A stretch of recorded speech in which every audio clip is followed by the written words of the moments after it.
Hello, today we're going to continue reading in Daniel, starting with chapter 8.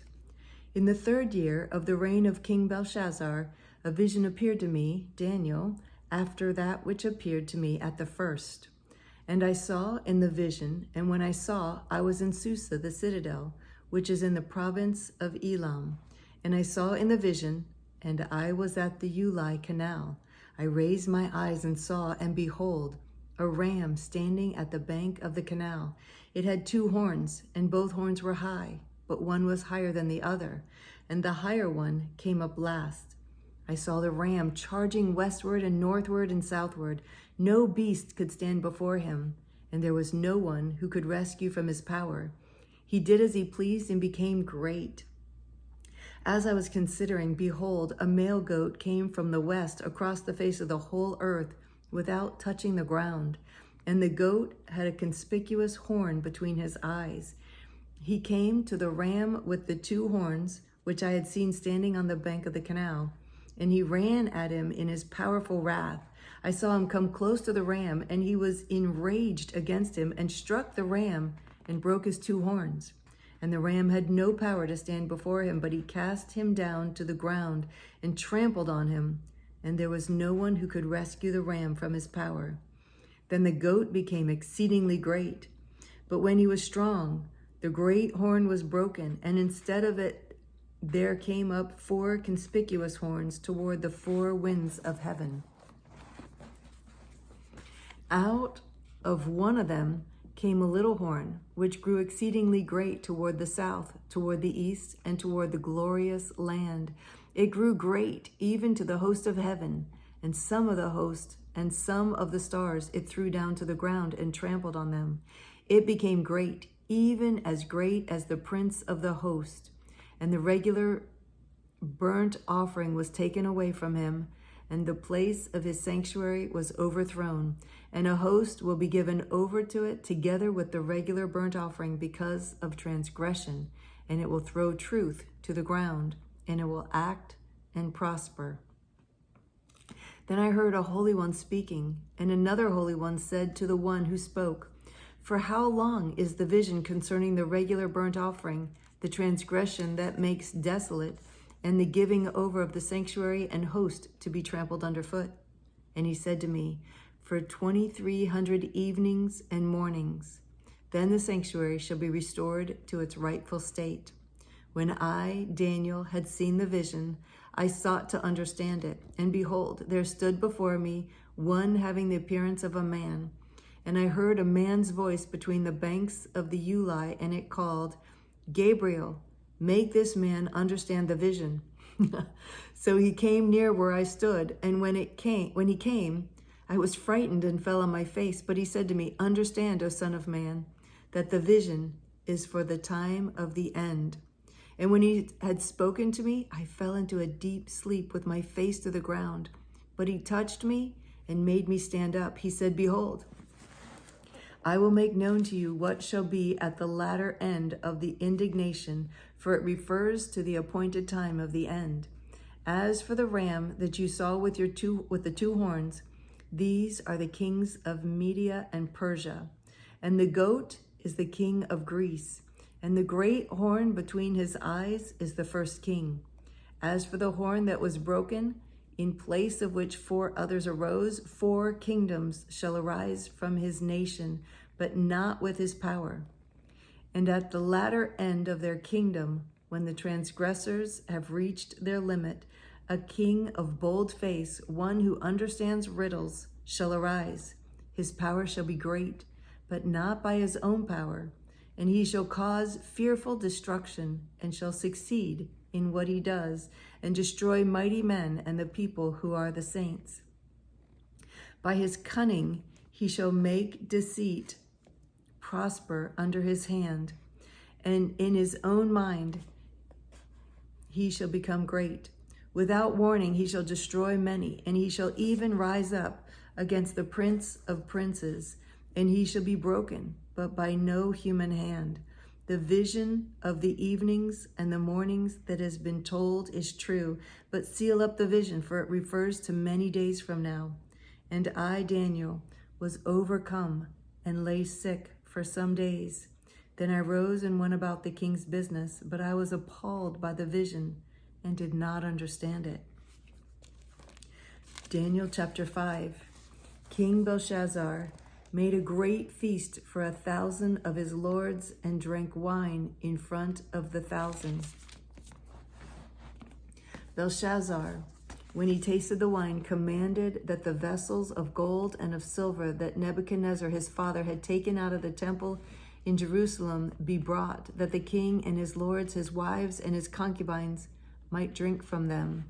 Then they brought in the golden vessels that had been taken out of the temple, the house of God in Jerusalem, and the king and his lords, his wives, and his concubines drank from them. They drank wine and praised the gods of gold and silver, bronze, iron, wood, and stone. Immediately, the fingers of a human hand appeared and wrote on the plaster of the wall of the king's palace, opposite the lampstand. And the king saw the hand as it wrote. Then the king's color changed, and his thoughts alarmed him. His limbs gave way, and his knees knocked together. The king called loudly to bring in the enchanters, the Chaldeans, and the astrologers. The king declared to the wise men of Babylon, "Whoever reads this writing and shows me its interpretation shall be clothed with purple and have a chain of gold around his neck, and shall be the third ruler in the kingdom." Then all the king's wise men came in, but they could not read the writing or make known to the king the interpretation. Then King Belshazzar was greatly alarmed, and his color changed, and his lords were perplexed. The queen, because of the words of the king and his lords, came into the banqueting hall, and the queen declared, "O king, live forever. Let not your thoughts alarm you or your color change. There is a man in your kingdom in whom is the spirit of the holy gods. In the days of your father, light and understanding and wisdom like the wisdom of the gods were found in him.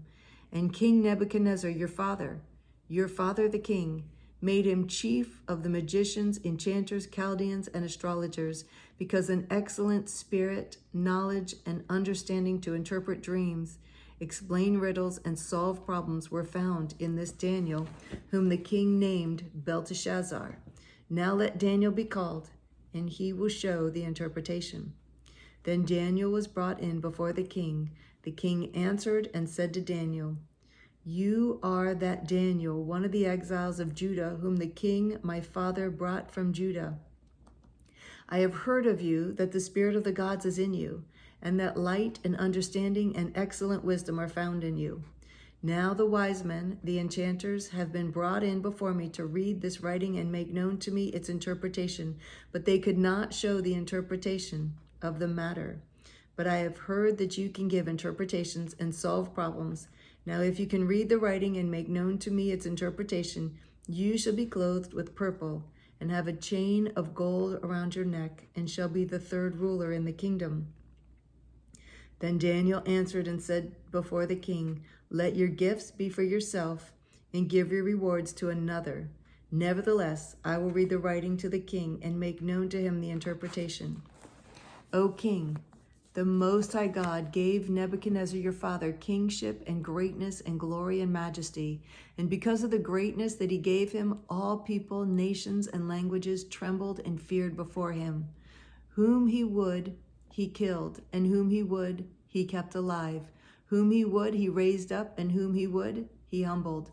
But when his heart was lifted up and his spirit was hardened so that he dealt proudly, he was brought down from his kingly throne, and his glory was taken from him. He was driven from among the children of mankind, and his mind was made like that of a beast, and his dwelling was with the wild donkeys. He was fed grass like the ox, and his body was wet with dew of heaven, until he knew that the Most High God rules the kingdom of mankind and sets over it whom he will.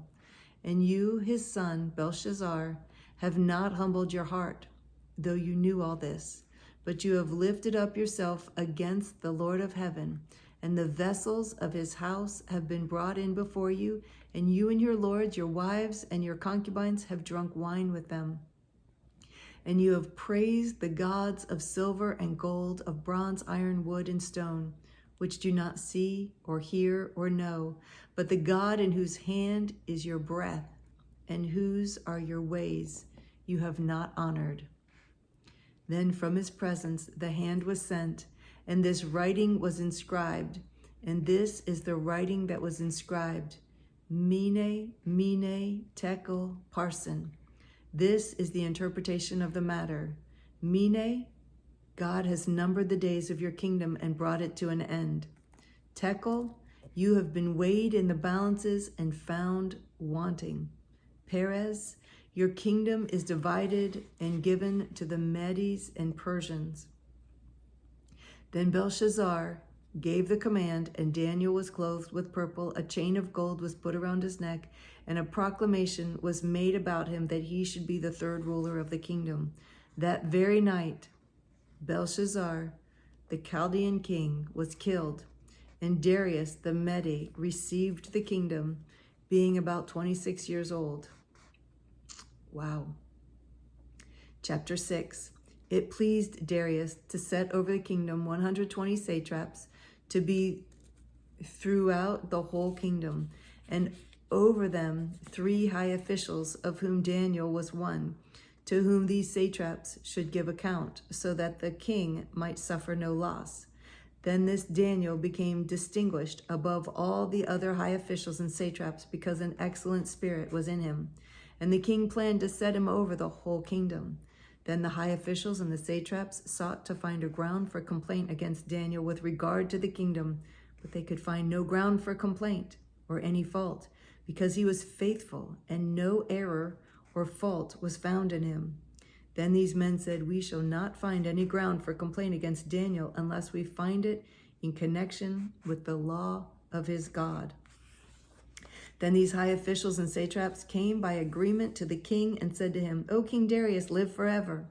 All the high officials of the kingdom, the prefects and the satraps, the counselors and the governors, are agreed that the king should establish an ordinance and enforce an injunction that whoever makes petition to any god or man for 30 days, except to you, O king, shall be cast into the den of lions. Now, O king, establish the injunction and sign the document so that it cannot be changed, according to the law of the Medes and the Persians, which cannot be revoked."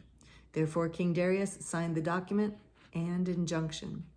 When Daniel knew that the document had been signed, he went to his house, where he had windows in his upper chamber open toward Jerusalem. He got down on his knees 3 times a day and prayed and gave thanks before his God, as he had done previously. Then these men came by agreement and found Daniel making petition and plea before his God.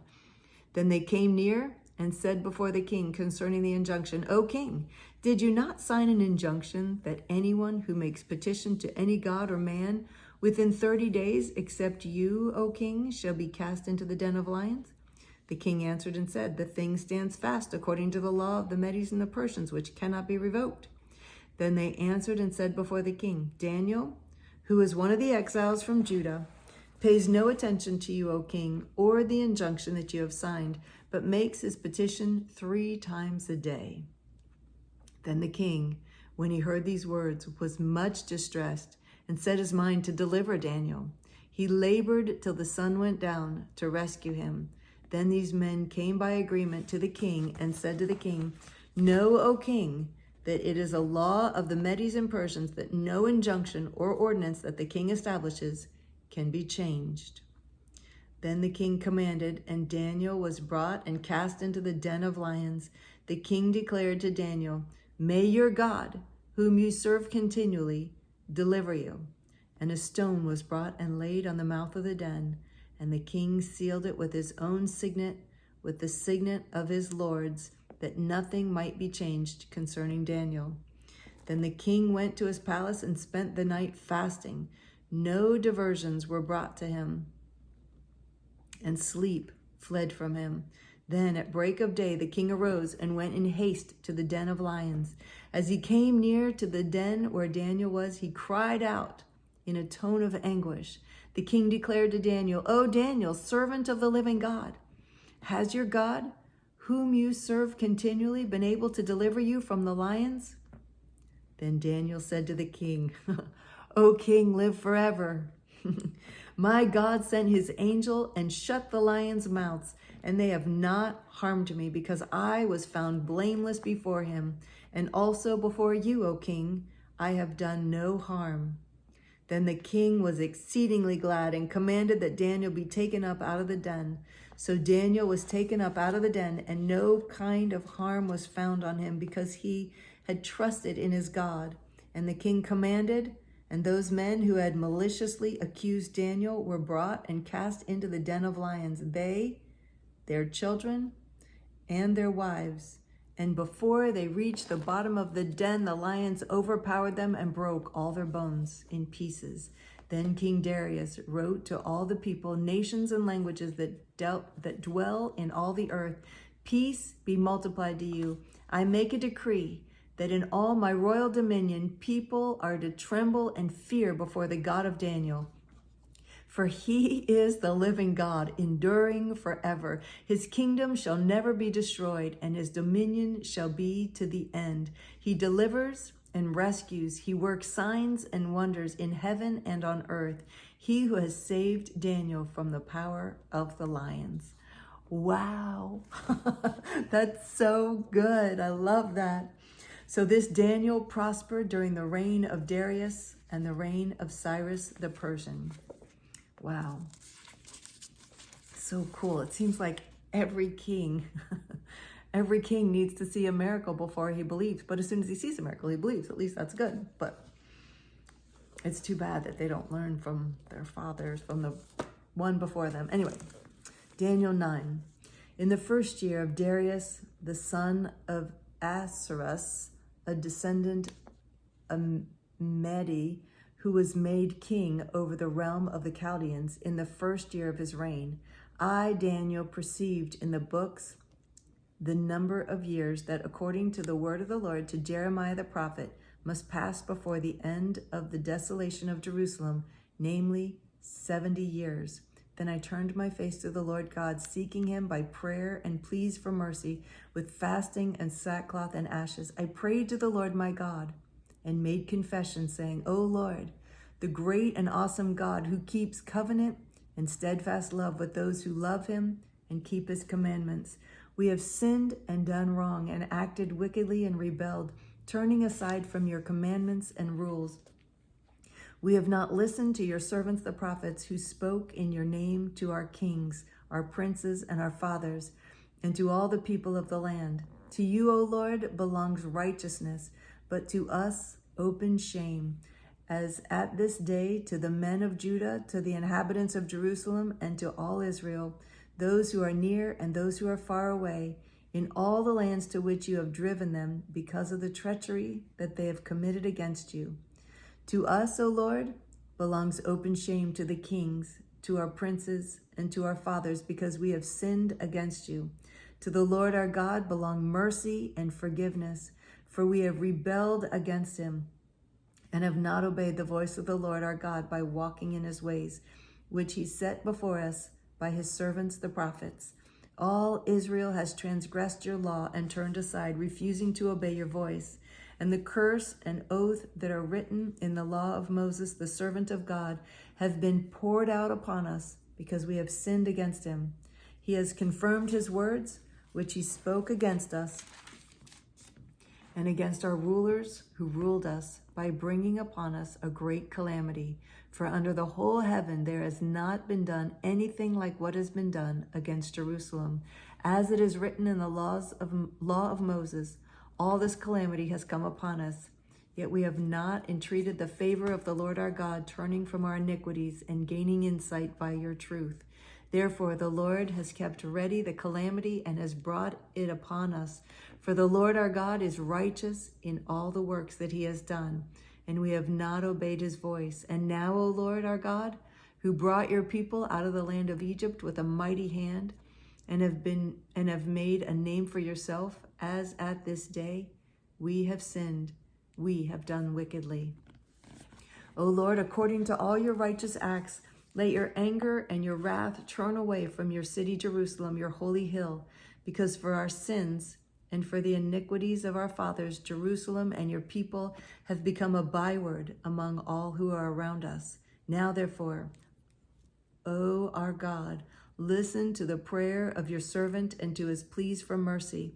And for your own sake, O Lord, make your face to shine upon your sanctuary, which is desolate. O my God, incline your ear and hear.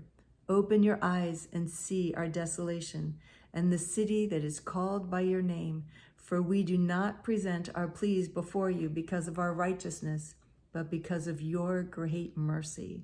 O Lord, hear. O Lord, forgive. O Lord, pay attention and act. Delay not for your own sake, O my God, because your city and your people are called by your name.